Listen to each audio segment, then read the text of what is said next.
This video lecture is about industrial belts in India, part second, presented by me अभिषेक चित्रांश। और ये हमारे Indian economy lecture series का 18th lecture है। इसमें हमको बेंगलोर तमिलनाडु इंडस्ट्रियल बेल्ट और गुजरात इंडस्ट्रियल बेल्ट को डिस्कस करना है। इसके पहले वाले वीडियो लेक्चर में हमने देखा था कि टोटल 8 इंडस्ट्रियल बेल्ट रिकॉग्नाइज़ किए गए हैं आपके इंडिया में, जिसमें से आपने 2 डिस्कस कर लिया था, Mumbai Pune industrial belt and Hooghly industrial belt. ये थर्ड और फोर्थ हमको इस वीडियो लेक्चर के थ्रू डिस्कस करना है। प्रीवियस वीडियो में भी हमारा अप्रोच यही था कि हम ये देखें कि इंडस्ट्रियल बेल्ट कहाँ पर हैं, लोकेट हैं, और उनकी उस जगह पर लोकेट होने के पीछे कौन से फैक्टर रिस्पॉन्सिबल हैं। इस टॉपिक को समझने के लिए भी आज के वीडियो में हमारा वही अप्रोच रहेगा। कुछ एक्स्ट्रा इन्फॉर्मेशन देखें इससे रिलेटेड, तो कौन कौन से ऐसे फैक्टर हैं जो बेसिकली रिस्पॉन्सिबल होते हैं किसी भी फैक्ट्री के इस्टेब्लिशमेंट के लिए, कि कोई फैक्ट्री की लोकेशन कहाँ पर होगी, इसके लिए कौन से अट्रैक्टिंग फैक्टर होते हैं जो उसको अट्रैक्ट करते हैं उस लोकेशन के लिए। तो इनको आप 2 कैटेगरी में कैटेगराइज करते हैं। पहला तो क्या है, ज्योग्राफिकल फैक्टर, और दूसरा है नॉन ज्योग्राफिकल फैक्टर। तो ज्योग्राफिकल फैक्टर में फर्स्ट है रॉ मटेरियल। तो डिस्कस किया था हमने पहले भी कि रॉ मटेरियल का सोर्स किसी भी इंडस्ट्री के लिए सबसे बेटर सूटेबल लोकेशन होता है। लेकिन इसके साथ साथ कुछ और भी फैक्टर हैं जो इसको डिटरमाइन करते हैं रॉ मटेरियल के अंदर, कि रॉ मटेरियल का जो बिहेवियर है, जो उसका फीचर है, वो कैसा है। अगर वो बाय नेचर वेट लूजिंग है तो सबसे अच्छा लोकेशन रॉ मटेरियल के सोर्स के पास इंडस्ट्री लोकेट करना है। For example sugar. तो अगर आपको शुगर केन से शुगर एक्सट्रैक्ट करना है तो शुगर मिल लोकेट करने का सबसे अच्छा लोकेशन वो है जहाँ पर शुगर केन कल्टीवेट किया जाता है। इट मीन्स रॉ मटेरियल के सोर्स में, क्योंकि ये वेट लूजिंग रॉ मटेरियल है। तो अगर आपने, हो सकता है कि 80 टन शुगर केन को क्रश किया हो जिससे आपको 8 टन शुगर मिले, तो अगर इंडस्ट्री की लोकेशन उस शुगर केन के प्रोड्यूसिंग एरिया से दूर होगी तो 80 टन शुगर केन को ट्रांसपोर्ट करके ले जाना पड़ेगा उस शुगर मिल तक, जो कि क्रश होने के बाद सिर्फ 8 टन में कन्वर्ट हो जाएगा उसका फाइनल प्रोडक्ट जो होगा।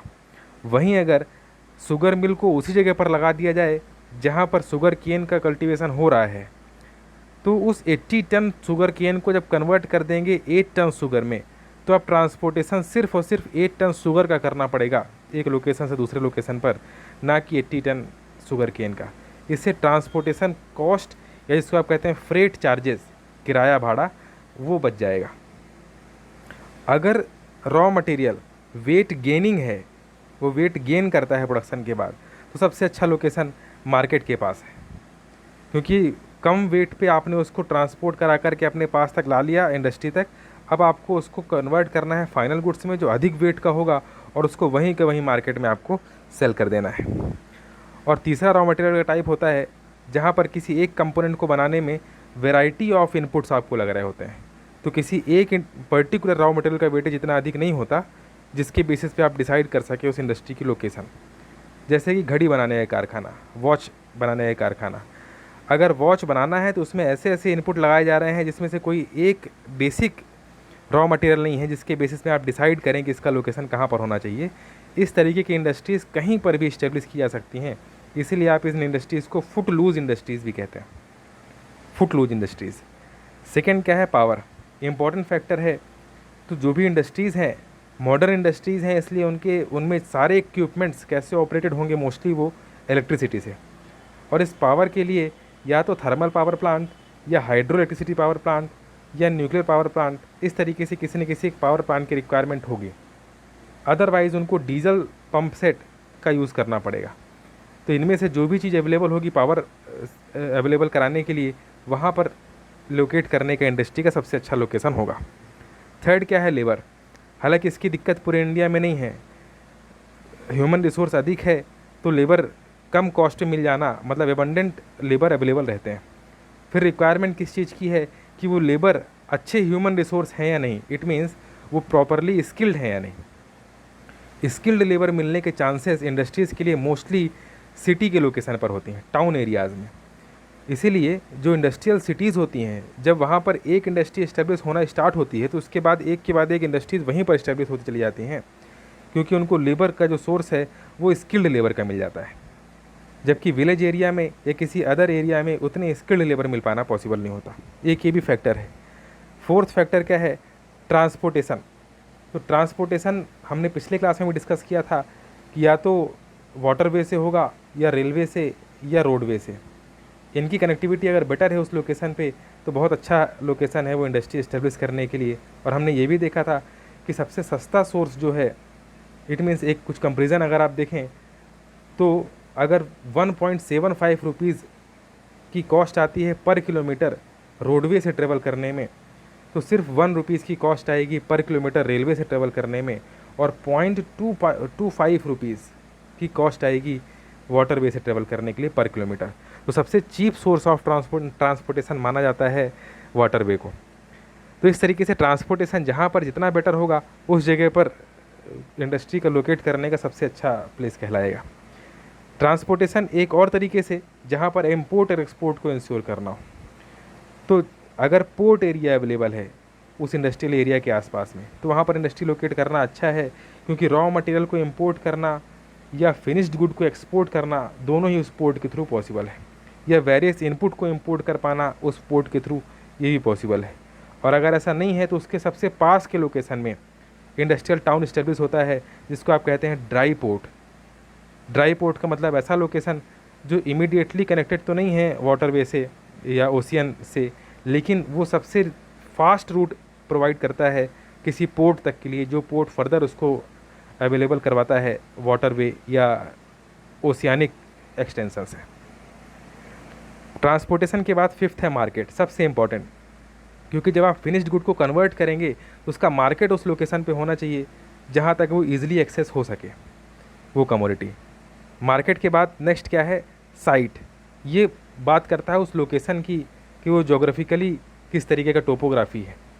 तो हिली एरिया में इंडस्ट्री एस्टेब्लिश करने से ज़्यादा अच्छा है प्लेन एरिया में या एक इवन टोपोग्राफी में, एक बराबर समतल ज़मीन में इंडस्ट्रीज़ को इस्टेब्लिश करना।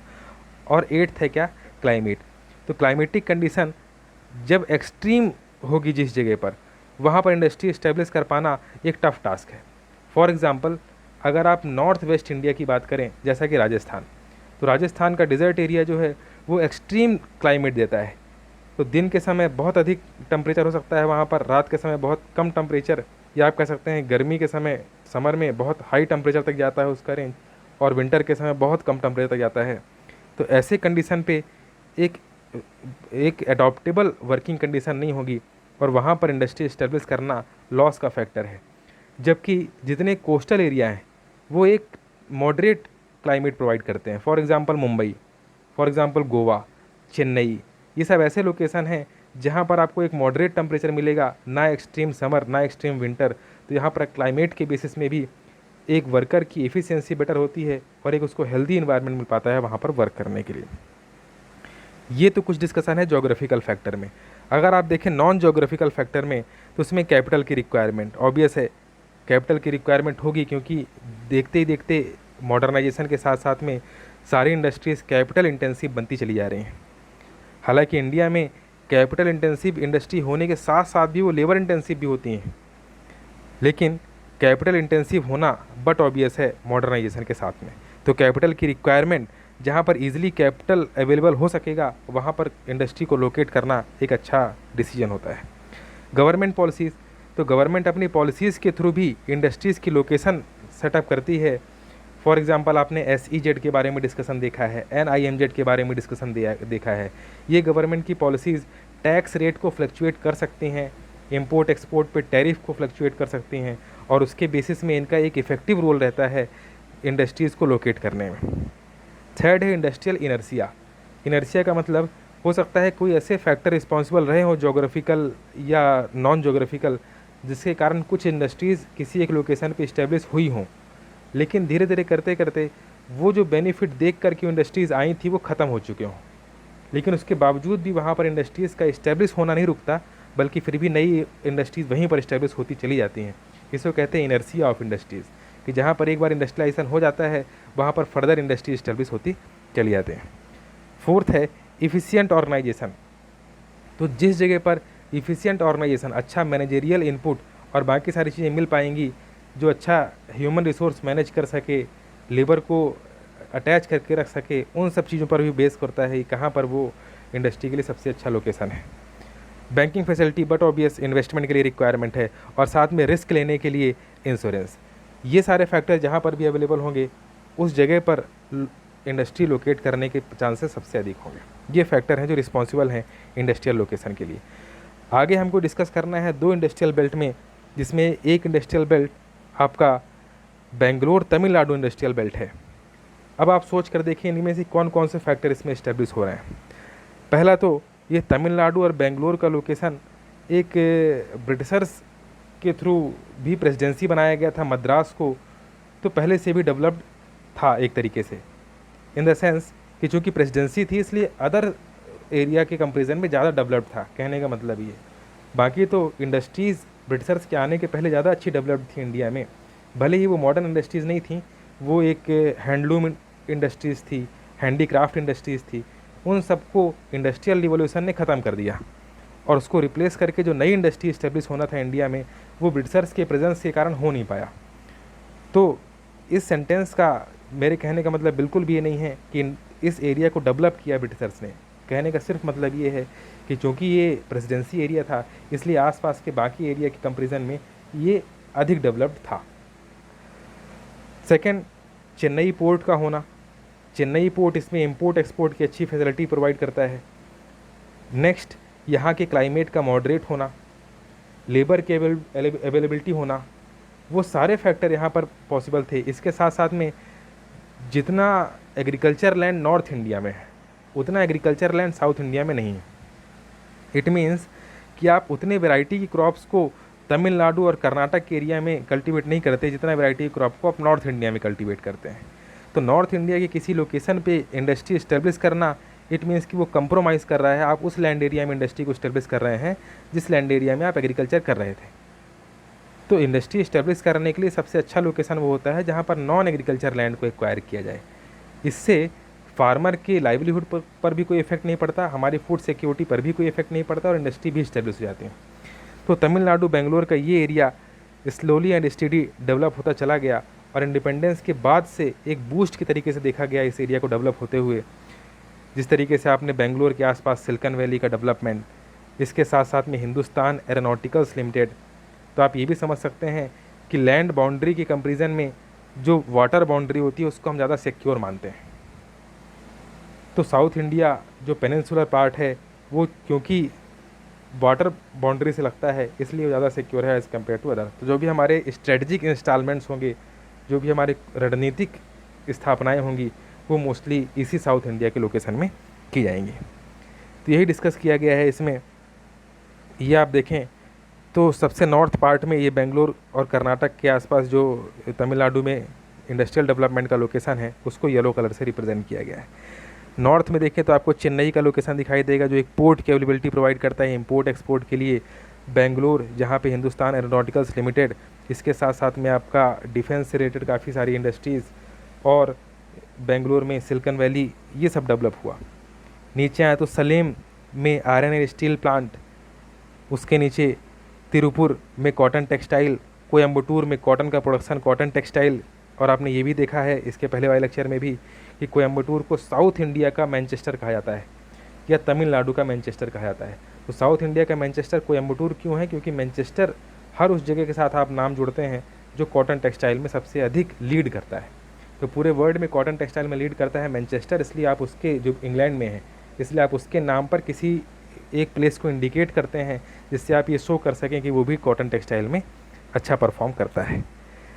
इसके अलावा नीचे आप देखें तो शिवकाशी तक और मदुरई, ये सब लोकेशन पे आपका इंडस्ट्रियल बेल्ट ये फैला हुआ है। तो कॉटन बट ऑब्वियस जैसे हमने डिस्कस किया, कॉटन का प्रोडक्शन यहाँ पर अच्छा होता है। उसके साथ साथ में silk manufacturing unit, sugar mill, leather industry, chemical, rail wagon, diesel engine, radio, light engineering goods, ये सब मेडिसिन, एल्यूमिनियम वगैरह सब कुछ यहाँ पर इंडस्ट्रीज़ की तरफ से तरीके से इस्टेब्लिश होते चले गए। अब बात आती है पावर की। तो पावर सेक्टर की तरफ से देखें तो जितना एबंडेंट कोल छोटा नागपुर के एरिया में और उड़ीसा के आसपास देखने को मिलता है, उतना अधिक साउथ इंडिया के तमिलनाडु कर्नाटक में देखने को नहीं मिलता। तो ये एक कोल डेफिशिएंट एरिया है, कोल लैकिंग एरिया है। अगर इसमें पावर सेक्टर पर फोकस करना है तो किस पे फोकस करना पड़ेगा? हाइड्रो इलेक्ट्रिसिटी में। तो हाइड्रो इलेक्ट्रिसिटी के बहुत सारे प्लांट जैसे कि शिव समुद्रम, आप अगर देखें तो पूरे इंडिया में सबसे पहला जो पावर प्लांट लगता है हाइड्रो इलेक्ट्रिसिटी का वो शिव समुद्रम है। तो शिव समुद्रम पावर प्लांट, पापनासम, पायकारा, शरावती, ये सब ऐसे पावर प्लांट है जो हाइड्रो इलेक्ट्रिसिटी जनरेट करके देते हैं। मेट्टूर, तो इन सब ने भी हेल्प किया इलेक्ट्रिसिटी प्रोवाइड करके, पावर प्रोवाइड करके, जिससे कि यहाँ पर इंडस्ट्री लोकेट हो सके। इसके साथ में सस्ते स्किल्ड लेबर मिले, चीप स्किल्ड लेबर, और लोकल मार्केट से इसकी नज़दीकी, proximity to the vast local market. इसके अलावा गुड क्लाइमेट ने भी यहाँ पर इंडस्ट्रीज़ को लोकेट करने में हेल्प किया। कोयम्बटूर के बारे में डिस्कस किया हम लोगों ने कि उसको मैनचेस्टर कहा जाता है। इसके अलावा बेंगलुरु में आपने देखा हिंदुस्तान एरोनॉटिकल्स लिमिटेड और Hindustan machinery tools, Indian telephone industry, Bharat electronics, ETC। Madurai में भी कॉटन टेक्सटाइल, विश्वेश्वरैया में iron and steel works located in Bhadravati. उसके अलावा शिवकाशी, तिरुचिरापल्ली, मधुकोट्टई, मेट्टूर, मैसूर, मांड्या, ये सब डेवलप हुए। और उसके साथ ही चेन्नई में जो पेट्रोलियम रिफाइनरी है उसने भी इस एरिया को बूस्ट किया इंडस्ट्री सेटलमेंट के लिए। और इसके अलावा आयरन एंड स्टील प्लांट सलेन में, ये सब कुछ रीजन हैं जो यहाँ पर डेवलपमेंट का बेसिस बनाते हैं और इसको एक बेल्ट के तरीके से डेवलप करते हैं। इसको आप कहते हैं Bengaluru and Tamil Nadu industrial belt. Next है गुजरात इंडस्ट्रियल बेल्ट। तो गुजरात हमेशा से एक प्रॉस्परस लोकेशन पे रहा है क्योंकि इसके पास कराची पोर्ट से एक प्रॉक्सिमिटी थी, लेकिन पार्टीशन के बाद कराची पोर्ट चला गया पाकिस्तान में, तो तुरंत डेवलप किया गया कांडला पोर्ट। तो कहते हैं कांडला पोर्ट एक रिप्लेसमेंट है या एक कंपनसेशन टाइप से है जो किसके अपोजिट क्रिएट किया गया? कराची पोर्ट के अपोजिट। उसने यहाँ पर डेवलप करने के लिए इंपोर्ट एक्सपोर्ट का एक अच्छा लोकेशन प्रोवाइड किया। इसके साथ में अहमदाबाद, बड़ोदरा एक न्यूक्लियस के तरीके से काम किया जिसके आसपास सारे के सारे लोकेशन इस्टेब्लिश होते चले गए। जामनगर में ऑयल रिफाइनरी रिलायंस की, जो एशिया के सबसे बड़ी ऑयल रिफाइनरी प्लांट है, जहाँ पर सबसे अधिक पेट्रोलियम प्रोडक्ट को रिफाइन करके एक्सपोर्ट किया जाता है वर्ल्ड लेवल पर। ये आप मैप के थ्रू लोकेशन देखें तो आपको कांडला पोर्ट दिखाई दे रहा होगा ऊपर के एरिया में। उसके अलावा ये पूरा येलो कलर से आपको गुजरात का इंडस्ट्रियल बेल्ट दिखाई देता है, जिसमें सबसे कॉर्नर में जामनगर बेस्ट लोकेशन है जहाँ से पेट्रोलियम को रिफ़ाइन करके एक्सपोर्ट किया जाता है और एक कुछ अमाउंट में वो इंडिया में भी काम में लाया जाता है। राजकोट का एरिया, सुरेंद्र नगर, अहमदाबाद जो कॉटन टेक्सटाइल के लिए फेमस है, आनंद जो फूड प्रोसेसिंग के लिए फेमस है, कोवाली, वडोदरा, भरूच, सूरत कपड़ों के लिए फेमस है और डायमंड सिटी के तरीके से, और वलसाड। इस तरीके से डेवलपमेंट पूरा होता है गुजरात के इंडस्ट्रियल बेल्ट का। इसके पीछे वही सारे रीजन थे, कोस्टल एरिया था इसलिए उतना अधिक एक्सट्रीम टेम्परेचर नहीं देख रहा था। मुंबई की जितनी टेक्सटाइल कंपनीज थीं उनको एक लॉस हुआ था, हमने देखा था पिछले वाले वीडियो लेक्चर में कि जब पाकिस्तान हमसे अलग हुआ तो जो कॉटन कल्टीवेटिंग एरिया था जहाँ पर कॉटन का एग्रीकल्चर प्रोडक्शन हो रहा था वो चला गया पाकिस्तान के पास और इंडिया में सिर्फ उसकी टेक्सटाइल ही रह गए। तो हमको एक नया लोकेशन देखना था कॉटन को कहाँ प्रोड्यूस किया जा सकता है, तो वो लोकेशन कहाँ मिला? गुजरात में। तो गुजरात में कॉटन प्रोडक्शन का एरिया मिल गया, उसके साथ साथ में हरियाणा और इसके आसपास के एरिया में कॉटन प्रोडक्शन होने लग गया। तो डिसलोकेट हुई इंडस्ट्रीज़, टेक्सटाइल इंडस्ट्रीज़ कहाँ से? मुंबई से, क्योंकि मुंबई में एक बार रॉ मटेरियल को लाने के लिए पैसा देना पड़ता था, किराया भाड़ा, उसका प्रोडक्शन करने के बाद उसको मार्केट तक भेजने के लिए किराया भाड़ा देना पड़ता था। जबकि गुजरात में पहली बात तो रॉ मटेरियल पास में मिल गया और दूसरी बात एक वास्ट मार्केट मिल गया जहाँ पर वो अपने प्रोडक्ट्स को, कॉटन प्रोडक्ट्स को सेल कर सकते थे।